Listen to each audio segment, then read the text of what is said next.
Welcome to Praveen फौजदार English. मैं अपने इस चैनल में सभी का हार्दिक स्वागत करता हूं, हार्दिक अभिनंदन करता हूं। आज हम कक्षा 10 की जो फर्स्ट फ्लैट बुक है पोएम नंबर 3 को कवर करने जा रहे हैं। उम्मीद करता हूं ये पोएम आपको सभी को पसंद आएगी और इसका हिंदी अनुवाद आप सभी की समझ में आएगा। जो भाई मेरे चैनल पर नए हैं उनसे अनुरोध है कि प्रवीण फौजदार इंग्लिश यूट्यूब पर टाइप करें, वहाँ मेरा चैनल का लिंक है और चैनल की प्लेलिस्ट में जाएं, वहाँ आपको बहुत सारे कंसेप्ट मिलेंगे। पार्ट ऑफ स्पीच का कंसेप्ट, कुछ 12वीं के चैप्टर, कुछ 10वीं के चैप्टर। तो मेरे चैनल को सब्सक्राइब करें ताकि जो वीडियो ऑडियो लेक्चर में डालूं उसका नोटिफिकेशन आपको मिल जाए। तो चलिए इस पोएम को स्टार्ट कर लेते हैं। ए टाइगर इन द जू। एक बाघ चिड़ियाघर में, यानी चिड़ियाघर में एक बाघ। तो इस कविता में कवि ने क्या बताया हमें? इस कविता में हमें कवि ने एक बाघ है जो कि पराधीन है, उसकी स्थिति का वर्णन किया है। एक आदमी गुलामी में कैसा महसूस करता है और स्वतंत्रता में यानी आज़ादी में उसकी स्थिति क्या होती है, उसके बीच मतभेद, उसके बीच में तुलना कवि ने यहाँ इस कविता में प्रस्तुत की है। तो चलिए शुरू करते हैं इस कविता को। This poem contrasts a tiger in the zoo with the tiger in its natural habitat। यह कविता कंट्रास्ट में होता है यानी भेद प्रकट करना, तुलना करना। ए टाइगर इन द जू, एक बाघ चिड़ियाघर में, यानी चिड़ियाघर वाले बाघ की तुलना with the tiger in its natural habitat. एक बाघ जो कि इन इट्स नेचुरल हैबिटेट, जो कि प्राकृतिक आवास का है, यानी प्राकृतिक आवास वाले बाघ की तुलना एक चिड़ियाघर में रह रहे बाघ से करती है यह कविता। The poem moves from the zoo, कविता मूव्स चलती है, फ्रॉम द जू चिड़ियाघर से, टू द जंगल जंगल की ओर। कविता चिड़ियाघर से जंगल की ओर चलती है, and back again to the zoo, और वापस चिड़ियाघर में आती है, चिड़ियाघर में समाप्त होती है। Read the poem silently once, एक बार कविता को शांति से पढ़िए।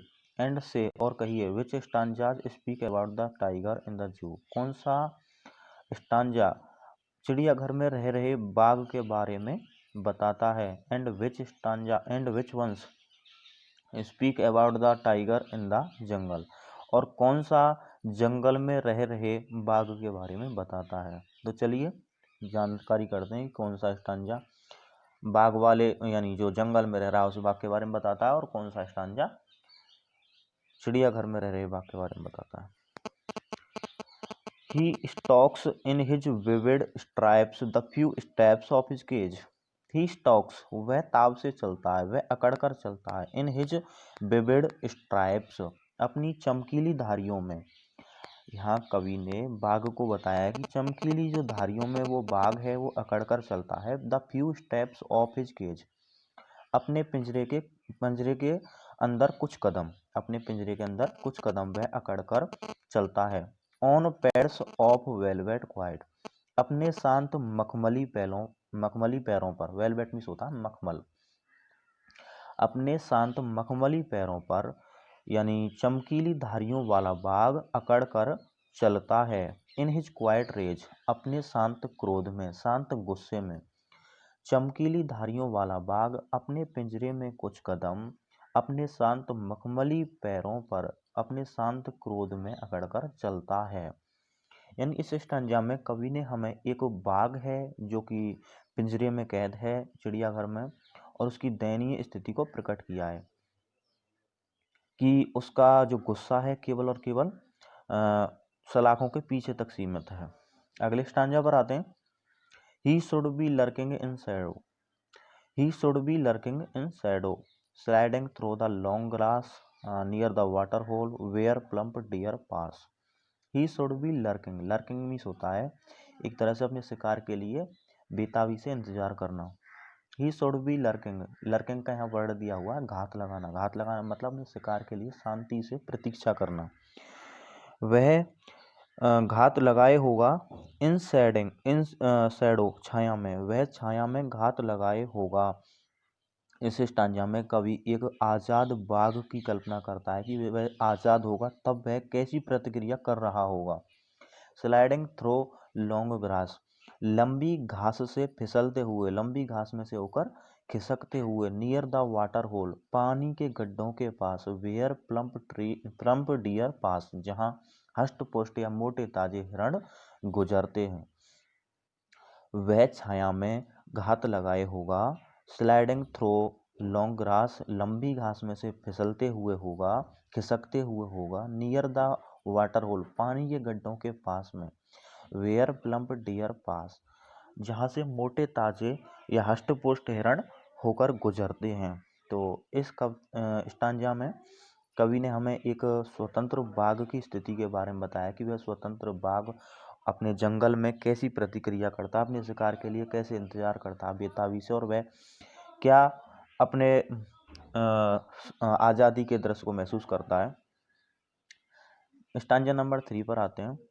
He should be snarling and around houses at the edge, jungle's edge, bearing his white fangs, his claws, terrorizing the village. He should be snarling, वह घुर्राए हुए होगा, वह घुर्राते हुए होगा, around houses, घरों के पास में, at the jungle's edge, जंगल के छोर पर, जंगल के किनारे पर, bearing his white fangs, अपने तीक्ष्ण दांतों को दिखाते हुए, हिज क्लाउज, और अपने पंजों को, टेरोराइजिंग द विलेज, गांव गांव में आतंक फैलाते हुए। यानी इस स्टांजा में कवि ने हमें एक स्वतंत्र जो बाघ है वो जंगल में रहता है और उसे गांव गांव में आतंक फैलाता है, उस स्थिति का वर्णन किया है। वह घुर्राते हुए होगा घरों के आसपास, जंगल के दूसरे छोर पर घरों के आसपास घुर्राते हुए होगा, अपने तीक्ष्ण दांतों को दिखाते हुए और अपने पंजों को दिखाते हुए होगा, टेरोराइजिंग द विलेज, गांव में आतंक फैलाते हुए होगा। अगले स्टांजा पर आते हैं। But he is locked in a concrete cell, his strength behind bars, stalking the length of his cage, ignoring visitors. But he is locked, लेकिन वह कैद है, in a concrete jail, concrete cell, एक मजबूत कोठरी में। अब वह एक मजबूत कोठरी में, कंक्रीट मीन्स होता है मजबूत, सेल मीन्स होती है कोठरी।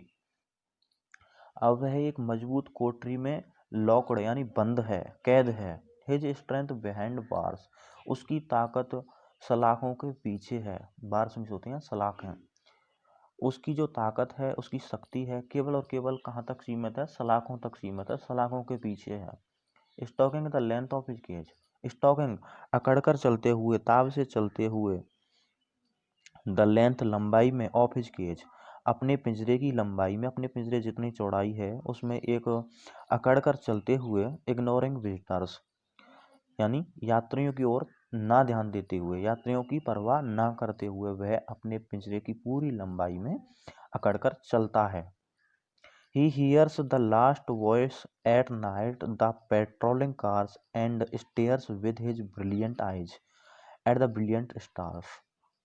He hears, वह सुनता है, the last voice, अंतिम आवाज को, at night, रात को, वह रात्रि को अंतिम आवाज को सुनता है। the patrolling cars, patrolling means होती है जैसे गश्त लगाना, पेट्रोल गश्त लगाना, गश्त लगाती हुई कारों की आवाज को, वह रात को गश्त लगाती हुई कारों की आवाज को, लास्ट वॉइस अंतिम आवाज को सुनता है। एंड स्टेयर्स, और घूरता है, टकटकी लगाकर देखता है, विद हिज ब्रिलियंट आइज, अपनी चमकीली आंखों के साथ, अपनी चमकीली आंखों से वह टकटकी लगाकर देखता है। एट द ब्रिलियंट स्टार्स, चमकीले तारों की ओर, वह अपनी चमकीली आंखों से चमकीले तारों की ओर देखता है। इस स्टांजा में कवि हमें बताता है कि एक पराधीन जीव स्वतंत्रता के आनंद के अनुभव को कैसे महसूस करता है कि मैं स्वतंत्र होता तो मैं कैसे जंगल में घूम रहा होता, अब मैं यहाँ कैद हूँ, अब मेरी स्थिति क्या हो गई है। तो इस स्टांजा के माध्यम से हमें कवि यही बताता है। उम्मीद करता हूँ इस पोएम का हिंदी अर्थ आपकी सभी की समझ में आया होगा। नहीं समझ में आया तो इस ऑडियो लेक्चर को दोबारा रिप्ले करें, अपने मित्रों के साथ शेयर करें, ताकि वो भी इस पोएम का हिंदी अर्थ समझ सकें और आगे आने वाले ऑडियो वीडियो का नोटिफिकेशन ले सकें। तो थैंक यू सो मच, मिलते हैं नेक्स्ट पोएम में। तब तक के लिए बाय बाय, टेक केयर।